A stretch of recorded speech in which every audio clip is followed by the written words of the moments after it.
Previous episode, Major Henry Chick completed 2 successful missions before I accidentally killed him. Command of the 429th Fighter-Bomber Squadron was therefore transferred to Roque Ramirez. Our objective today was simple: explore Moral Career Mode, test how the squadron operates without us, and ideally keep our new commander alive for longer than 1 episode. We began the next combat day with 5 available supply requests. After the losses suffered under Major Chick, rebuilding the squadron remained our priority, so we used those requests to order 2 replacement F-80s and 1 additional pilot. However, requesting new resources does not mean they appear immediately. The orders enter the supply system and the squadron has to continue operating while waiting for the aircraft and personnel to arrive. Before we personally fly another sortie, I wanted to test one of career mode's more interesting features. As commander, we can select a mission, assign pilots and aircraft, and send the squadron without personally joining them. So I chose another bomber interception mission, used the automatic planning system, and deliberately left Roque Ramirez out of the mission. For once, the safest place for our commander appeared to be behind a desk. The squadron completed the mission without us. According to the debrief, the bombers were successfully intercepted, 2 enemy aircraft were destroyed, and the unit earned another 6 supply requests. We do not get to watch the complete battle when a mission is resolved this way, but the outcome still affects the campaign. After the interception, I opened the combat unit screen to see how the squadron had changed. This section allows to inspect every pilot, aircraft, etc. and the currently assigned unit. I also discovered that replacement aircraft can be assigned directly from this screen. The only problem was that the new aircraft we had ordered still had yet to arrive. Since we still had pilots and aircraft available, I decided to test another automated mission. This time we sent a flight on an area patrol. The patrol returned without destroying anything, although one of our F-80s came back damaged. Not every mission produces an excited kill count, but it was useful to see that even routine operations can slowly consume fuel, equipment, and aircraft availability.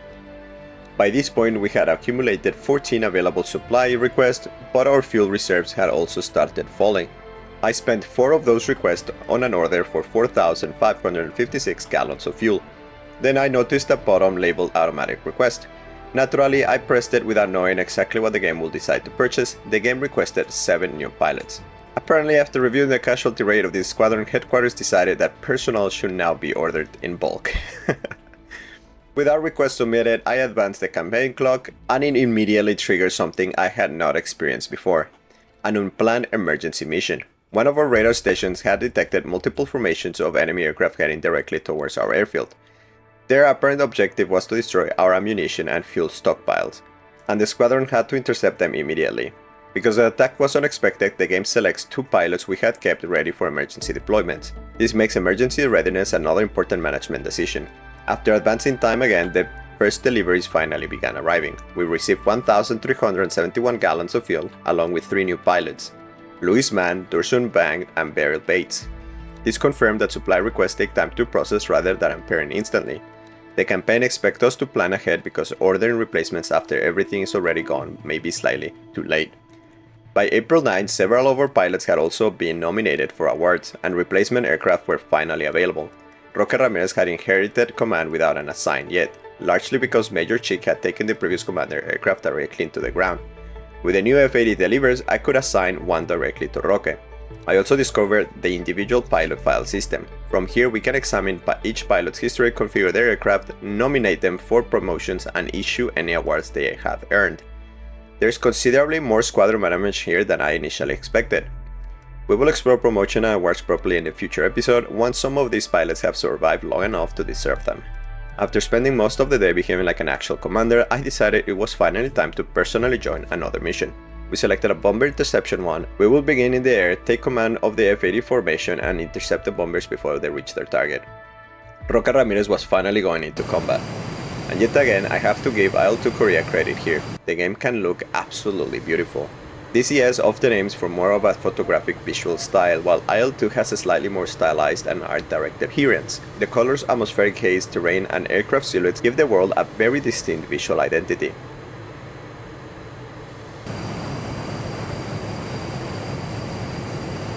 Eventually, the bomber formation appeared in the distance at our 11 o'clock. We turned towards them and began setting up for interception.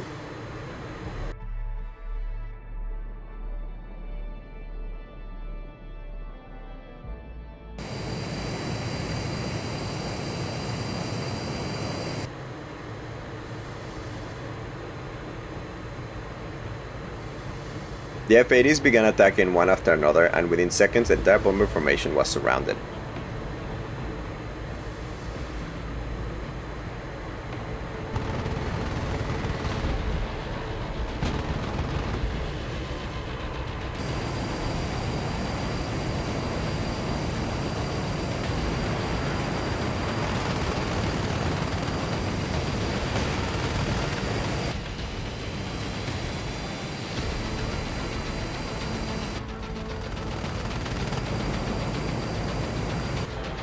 Target destroyed. Red 4, engaging bomber. It's close.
By the end of the engagement, the entire bomber formation had been destroyed. Naturally, the bombers had not arrived alone. There were MiG-15s in the area.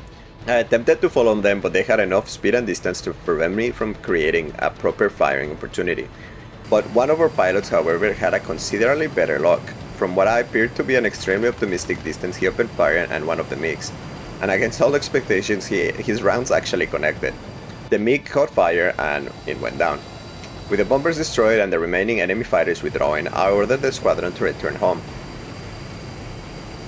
The journey back was long, so I used the game's time acceleration feature. This is an extremely useful tool because it allows us to compress uneventful travel without cutting directly out of the sortie. But something happened. Everything was going normally, we were flying home, the mission was complete, and Roque Ramirez had successfully survived the first combat operation. Then the game froze, and when it recovered, Roque was dead. Last episode, Major Chick died because I looked away. This time, I was looking directly at the screen. I would therefore like the official record to state that this one was not my fault. IL-2 Korea and Commander Career are still in early access, so occasionally technical problems are naturally expected. Unfortunately, this particular problem permanently killed our second commander. This mission itself was still successful, 7 enemy aircraft were destroyed, while the squadron lost 1 pilot and 1 F-80. And because Roque had been flying that aircraft, both losses belonged to us. The 429th had completed another successful operation, the command office had lost another employee, the results remained permanent, and a new commander had to be appointed. Meet Robert Redka. Born in Pittsburgh, a veteran of the Second World War and classified by the game as sharpshooter. Robert provides 3 additional points of skill, 1 point of discipline, and absolutely nothing in courage. After 2 commanders with 0 discipline, that single point represents a meaningful institutional progress. The complete absence of courage may also be useful. Robert could become the first commander sensible enough to refuse